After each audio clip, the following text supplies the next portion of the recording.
South Africa is home to one of the oldest wine countries outside of Europe, uniquely blending New World innovation with Old World elegance.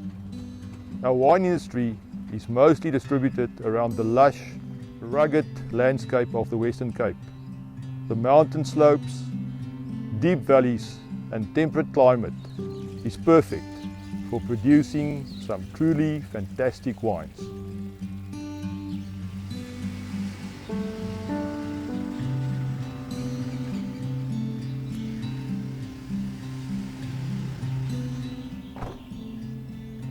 Today we're in the heart of the Cape Winelands, visiting Bosman Family Vineyards. The Bosman family has been wine growers in the Wellington region for the past 8 generations.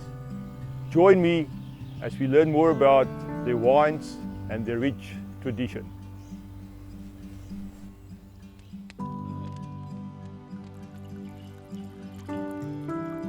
The family crest bears the motto, faith, hope and love. That's quite a profound mandate to live up to. Why is it important for the Bosman family to stay true to this motto? Over the years we've adopted the family motto and adjusted it slightly to be the core values of our wine business today. With faith we honor the heritage by creating a sustainable legacy for future generations. Hope is very much about progress to create a better future for all.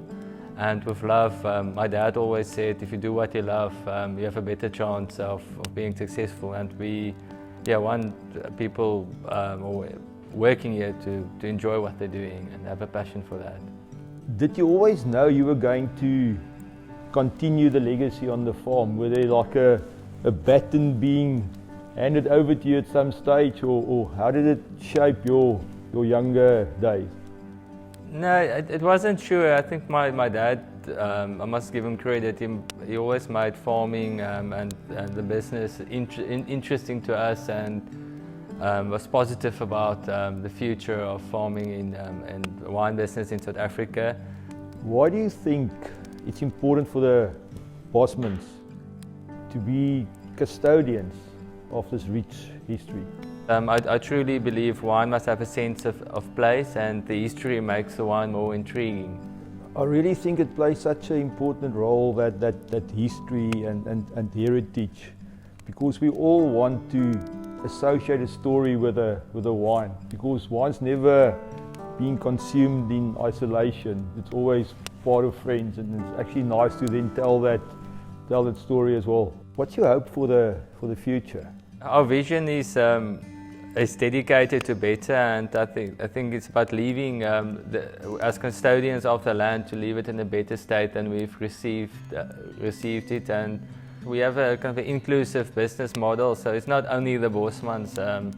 Our staff own a significant part of the business, and we're actually working on enlarging that. I think if we can work together, we're a stronger business. Petrus, shall we raise a glass to a wonderful, rich history, a very successful present, and to a future with limitless possibilities? Cheers. Cheers.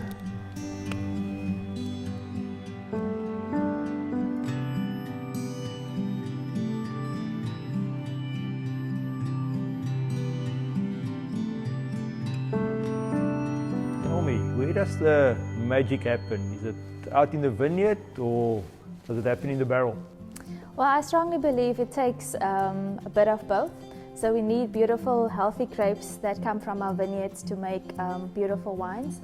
So to convert those healthy grapes into wine, you need to know that you have a solid vineyard team that take care of those grapes, and then bringing it back into the cellar, where the cellar hands take over and hopefully produce a product that everyone can enjoy with us. Tell me the barrels, the specific barrels that you use, and how important is the barrel in showcasing the true character of the wines, and also how does it influence the taste? Well, in Bosman Family Vineyards, we want to showcase wines that speak of the terroir, the variety, and we want to encapsulate all of that but have respect for the fruit at the end of the day.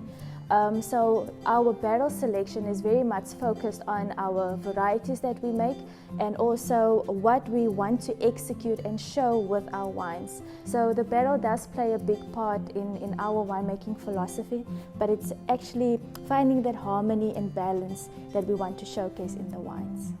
The Bosman Cape blend is set to commemorate, define and set a standard for the Bosman cellar, the Wellington region and the Cape winelands at large.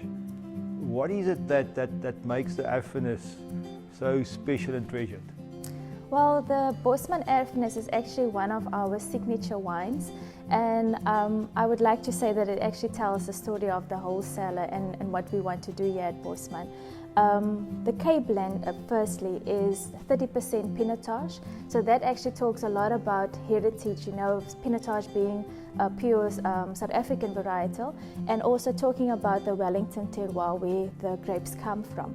And what makes the Erfenis so special is actually that it's a barrel selection of only the finest barrels of that particular vintage.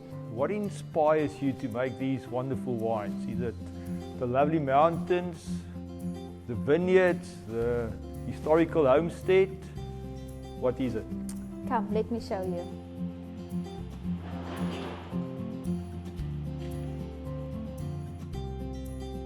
In the winemaking process, is there a specific moment where you know that this is going to be a good wine, a good vintage? And what is that moment? You know, I think actually that moment happens in the vineyard.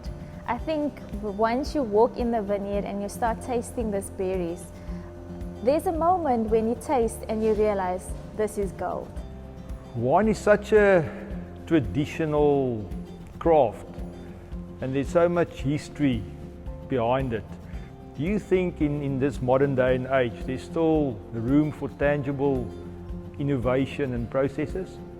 I believe so. I think our cellar here at Bosman Family Vineyards is a very good example of that. I think that we have so much history and traditions and cultures to learn from, and that is what we use throughout our winemaking processes. But I think there's so much more to learn and discover, you know. The old gems, it's learning from the old world, it's learning from the new world and setting new tones and standards. Just a few years back, we decided to make a beautiful sparkling wine called the Method Ancestral, also known as Pet Nut.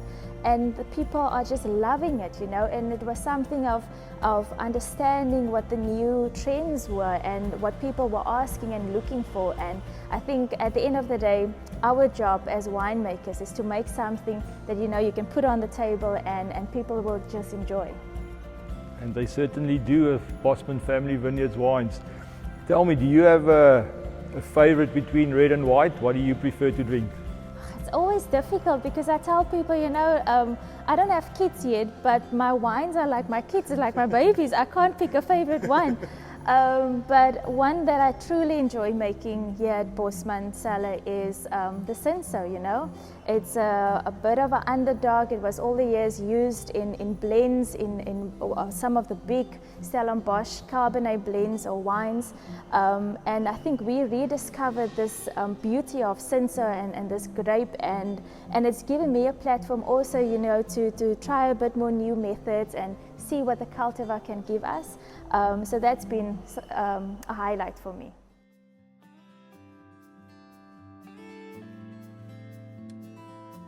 This heritage, how does it reflect in the winemaking process?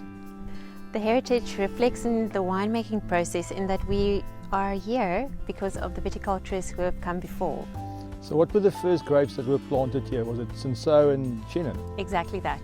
So that was the white and the red queen and king of our valley, and we're just really realizing it all over again. Chenin because of the beautiful generosity that it gives us with our sunshine here in Wellington, and then Cinsault, you know, a grape which we've always thought was just a workhorse and used in blends to bulk up blends, now being beautiful, you know, single renditions, you know, displaying where it's planted and giving us fantastic opportunities to tell stories from Wellington. Just looking at the majestic mountains and the scenery, and it's really so inspiring. Do you think it plays a role influencing the grapes, the winemaking process? Do you really think this has an effect? Yes, it does.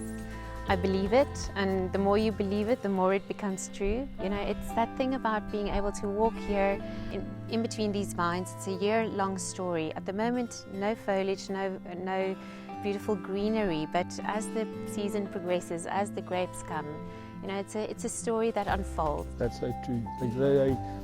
They speak about wine as nectar of the gods, and when you're so close to heaven, I can imagine it's really nectar of the gods. Early in the year, friends and family came together, picked some Nero grapes, saw how it got crushed and made into a beautiful red wine. Nero is quite a unique varietal. Tell us more about the Nero grape. The Nero grape I found in my cellar because Bosman, our MD, was confronted with climate change. You know, what were we going to do in Wellington as temperatures become warmer, and how will we make wines which are fresh, beautiful, and you know, get people exploring? And it took him to Sicily, where we have very much the same kind of climate. Beautiful, generous sunshine, a little bit less water. And he sourced Nero d'Avola plant material from there, brought it to South Africa, we planted it, and there began the biggest journey for a winemaker that I've ever had in terms of just getting the grape onto our South African winemaking list of cultivars. It took some time, but now it's planted here, the only one and only of its kind in South Africa, and made and produced by the Bosmans. It's such a great story. It's just interesting to think, how do you blend that Sicilian heritage with the South African character of your wines? So I think it's Nero with an African, Nero from Africa, and we're seeing that. A beautiful expression which tells you of the history, but building on a new history here in South African soil. Sounds like it's truly a wine for the global market for everybody to enjoy. Looking at this beautiful view, what is over the horizon for Bosman Family Vineyards? What does your future look like? Yes, Andrea, I think it's a bit of consolidation and focusing and improving on the small things. I remember when I was still new and young and uncertain on the farm, standing also in a beautiful place in a big oak tree with my grandfather, and he just said, yeah, if you every day do something better, you'll be fine. And I think that is very much where we are now. We invested in the land, the vineyards, the cellar. When you tell your story, a big part of getting your story out to the world, as we alluded to earlier, is also to distribute your wines both locally and internationally. What are the obstacles that you encounter in distributing your wines?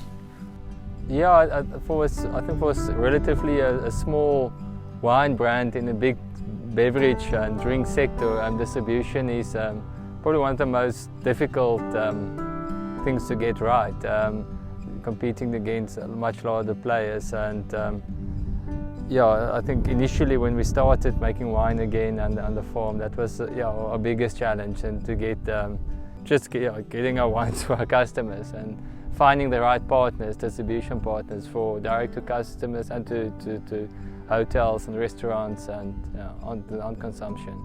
Can you maybe tell us of some of the value that you get from the partnership? Definitely, I think having the surety that your wine is going to get delivered to your customers safely in a professional manner gives a lot of comfort.